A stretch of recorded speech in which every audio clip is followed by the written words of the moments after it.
Shabbat Shalom to all my friends in SW3 and beyond. This week, Sedra Devarim, always the Shabbos before the 9th of Av, the day that commemorates so many tragedies in world history and in Jewish history. It's too much to mention in one clip. Of course, the first and second temple destroyed on the same day, World War I declared on that day, the Jewish expulsion from England on that day, the Spanish Jewish expulsion on that day, and way more historical events on this fateful day of the 9th of Av. Here we start the book of Devarim, the last book of the 5 books of Moses. Devarim we understand is translated as Deuteronomy, but in Hebrew Devarim just means words.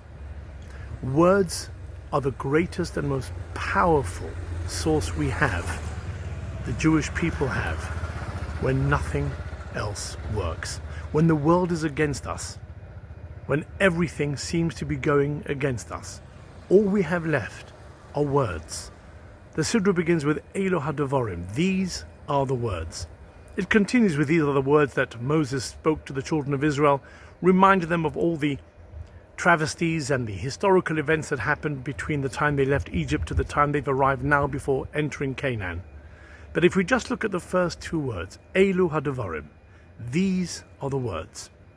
If you need to speak to God, to pray to God, if you need to express and to pray, if you need to look for help and assistance when nothing else works, K'chu imachem devarim, take with you words, says Isaiah, because words, when they come from the heart, words as beautifully prepared by our sages over the years, the words of prayer, words go way, way further than anything else.